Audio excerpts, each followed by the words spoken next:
Om Swastiastu, salam sejahtera untuk kita semua. Perkenalkan kami dari kelompok 6 kelas B akan mempresentasikan mengenai fraktur tibia fibula.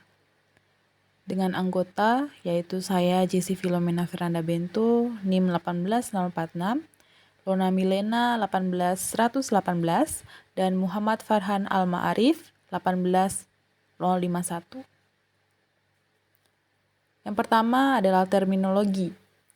Fraktur adalah keadaan patahan tulang atau kartilago akibat dari kekuatan eksternal atau traumatik atau bisa juga terjadi akibat suatu penyakit.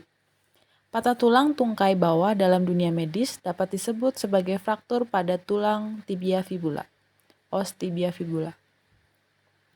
Fraktur pada tibia fibula sering terjadi pada hewan kesayangan seperti anjing dan kucing akibat kecelakaan lalu lintas seperti tertabrak kendaraan bermotor, berkelahi, ataupun tersandung ketika hewan bergerak cepat.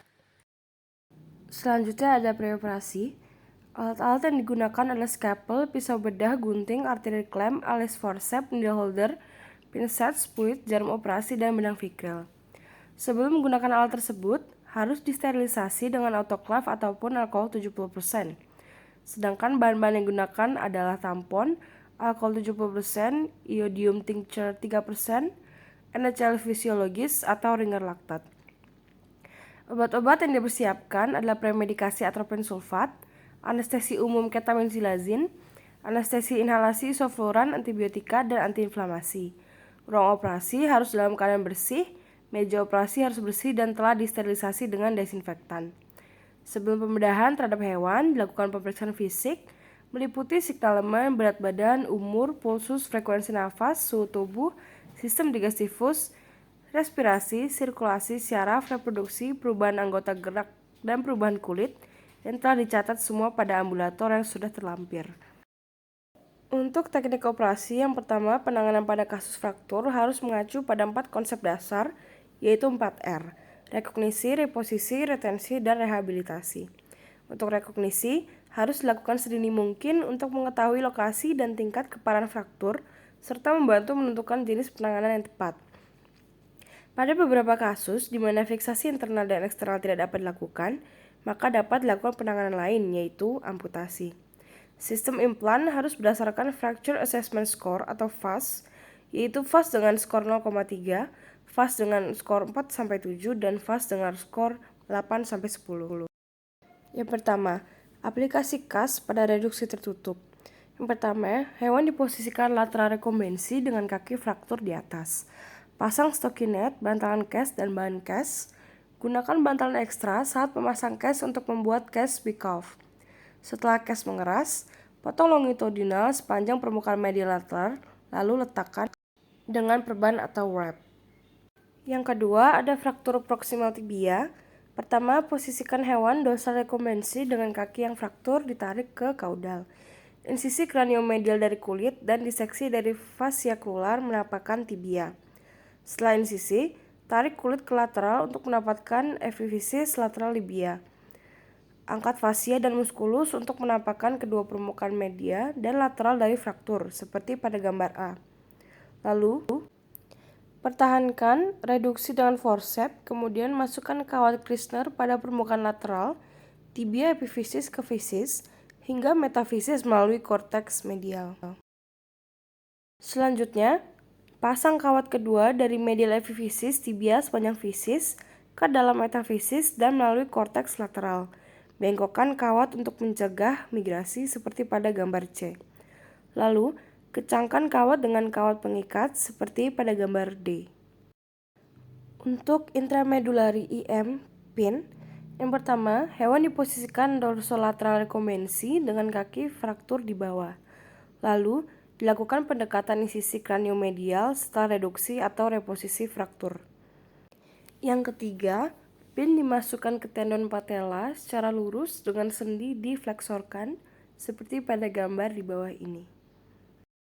Yang keempat, masukkan pin menggunakan Jacob's chuck atau bor dengan kecepatan rendah pada aspek medial ujung proksimal tibia sehingga menembus tulang pada titik tengah antara tuberculum tibialis serta condylus tibialis medial di plateo tibial dan masukkan sejalan dengan kanal medula untuk menembus distal fraktur. Selanjutnya ada plat dan sekrup. Yang pertama, hewan di sisi kraniomedial yang dibuat hampir sepanjang tibia. Lalu, insisi kranial kulit ke posisi plat yang diantisipasi untuk menghindari iritasi implan pada jaringan penyembuhan. Lalu kontur plat agar sesuai dengan permukaan medial lengkung tibia. Saat merawat fraktur yang tidak dapat direduksi, kontur plat agar sesuai dengan tampilan radiografi kraniokaudal dan tibia kontralateral. Pasang plat ke permukaan medial tibia, lalu satu sekrup di tiap sisi fraktur diterapkan secara eksentrik untuk komprehensi dan fragmentasi.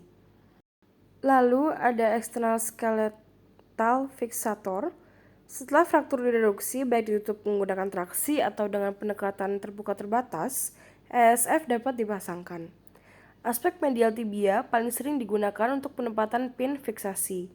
2,5 pin, yaitu membuat fiksator unilateral uniplanar yang memadai untuk mengontrol gaya rotasi di sekitar pin IN. 4. Ada fraktur transversal atau 6 miring dengan implan atnar fragmentasi. Setengah pin menjadi cukup untuk menstabilkan fraktur yang relatif sederhana. Pin penuh membuat bingkai ESF bilateral dan uniplanar. Lalu pin penuh secara proksimal yaitu morbiditas yang sedang berkaitan dengan drainasi saluran pin yang merupakan penempatan melalui otot tibialis kranial. Menghindari hal tersebut dan potensi risiko cedera pada saraf peroneal, dilakukan konfigurasi ESF biplanar unilateral karena lebih disukai dan akan mencapai kekakuan bingkai yang serupa. Bingkai biplanar tipe 3 bilateral itu jarang diperlukan karena banyak stok tulang yang telah hilang dan patah tulang terbuka. Konstruksi ESF melingkar atau cincin berguna untuk menstabilkan fraktur tibialis. Selanjutnya, hasil dan pasca operasi.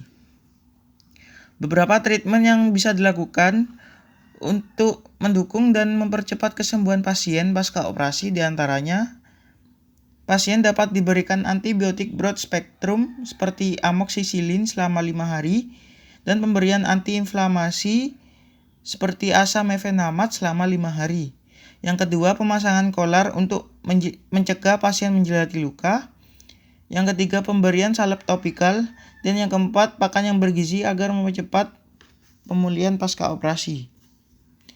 Kesimpulannya, fraktur pada tibia fibula sering terjadi pada hewan kesayangan seperti anjing dan kucing akibat kecelakaan lalu lintas seperti tertabrak kendaraan bermotor, berkelahi, ataupun tersandung ketika hewan bergerak cepat.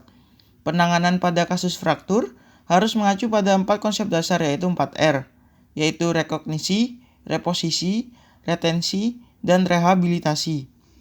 Untuk sarannya, dalam melakukan operasi tibula fibula, preoperasi, teknik operasi, dan pasca operasi harus dilakukan dengan seksama dan teliti sehingga tidak menimbulkan komplikasi pada hewan. Berikut merupakan referensi yang kami gunakan dalam menyusun laporan kali ini. Sekian presentasi dari kelompok kami, kurang lebihnya mohon maaf. Kami tutup dengan Parama Santi. Om Santi Santi Santi Om. Wassalamualaikum warahmatullahi wabarakatuh. Terima kasih.